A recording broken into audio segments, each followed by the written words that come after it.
قرآن کہہ رہا ہے من عاملہ صالحاً فلنفسہ، جب بھی تم کوئی نیکی کرتے ہو، پانی پلانا نیکی ثواب ہے، روٹی کھلانا، کسی کے غریب کے کام آنا، کسی ضرورت مند کی ضرورت کو پورا کرنا، غریب کو دوائی لے کے دینا، غریب کی بیٹی کا رشتہ کر دینا، کسی تکلیف والے کی جو ہے نا عیادت کر لینا، یہ سارے نیکیاں قرآن کہتا ہے تیری اپنی ذات کو فائدہ دے رہی، تو پھر کسی پر احسان کیا ہے؟ آج ہم کہہ رہے ہیں میں نے تیرے لیے یہ کیا، میں نے تیرے لیے وہ کیا، میں نے پتہ نہیں کیا کیا کچھ کیا. بھائی جو کچھ کیا ہے اپنی ذات کے لیے کیا ہے. استاد شاگردوں کو کہتے ہیں تیرے لیے کتنی محنت کی ہے میں نے یار. محنت اس کے لیے نہیں کی حضرت صاحب، آپ نے اپنی آخرت کے لیے محنت کی ہوئی ہے. باپ اولاد کو کہہ رہا ہے تیرے لیے کیا کچھ میں نے نہیں کیا. جی تو نے اولاد پر محنت کی ہے لیکن اصل میں تو نے اپنی آخرت بنائی ہے. اپنی آخرت بنائی ہے ہم نے. جتنی بھی نیکیاں کی ہیں میری نیکیاں میرے لیے ہیں. حضرت شیخ عبد القادر جیلانی پیران پیر رحمت اللہ تعالی علیہ، آپ ایک بندے کو کچھ خدمت پیش کی، ضرورت مند تھا، اس کو خدمت پیش کی، ساتھ فرمانے لگے جزاک اللہ خیر. بندہ پریشان ہو گیا.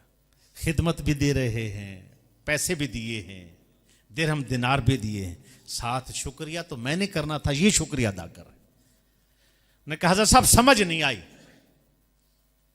مطلب تو یہ ہے کہ آپ نے مجھے نوازا ہے، دیے ہیں، شکریہ میں کروں، آپ کیوں کر رہے ہیں؟ فرمایا بابا میں نے جو تجھے دیے ہیں تو یہ نیکی ہے نا، نیکی ہے، نیک عمل ہے. یہ تو نے مجھے نیک عمل کا موقع دیا ہے اس لیے شکریہ ادا کر رہا ہوں. جب یہ انداز ہوگا برکت مل جائے گی. آج ہم اپنی نیکیاں اپنے ہاتھوں سے ضائع کر دیتے، اپنے ثواب اپنے ہاتھوں سے ضائع کر دے، کبھی دکھاوے کی وجہ سے، کبھی لوگوں کو بتا بتا کے، جس کی وجہ سے ساری نیکیاں ضائع. حضرت امام حسین رضی اللہ تعالیٰ عنہ آپ تشریف فرما ہیں. اسی دوران میں ایک بندے نے آ کر کہا میں مجبور ہوں، مہربانی فرمائیں مجھے کچھ قرض ہے مجھ کے اوپر، وہ اتار دیجیے. آپ نے وہ قرض اتارا. جیسے وہ درہم دینار ریال جتنے تھے وہ دیے تو سر نیچے کر کے رونے لگ گئے. جو ساتھ بیٹھے تھے وہ کہنے لگے حضرت صاحب اگر دل نہیں کرتا تھا تو نہیں دینے تھے.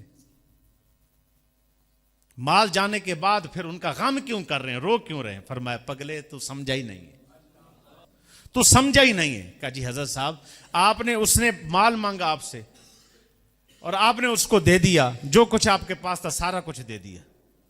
اب اس کے بعد آپ رونا شروع ہو گئے. تو میں تو یہی سمجھ رہا ہوں کہ آپ جب پیسے دے چکے تو غم کی وجہ سے رو رہے ہیں کہ مال چلا گیا. فرمایا نہیں نہیں، میں رو اس لیے رہا ہوں کہ وہ ضرورت مند تھا، وہ میرے در پہ آ کے مجھ سے مانگ رہا ہے، کیونکہ میں نے اس کے پاس جا کے اس کی ضرورت پوچھی نہیں، اسی لیے رو رہا ہوں کہ اللہ کی مخلوق کو میرے در پر چل کے آنا پڑا.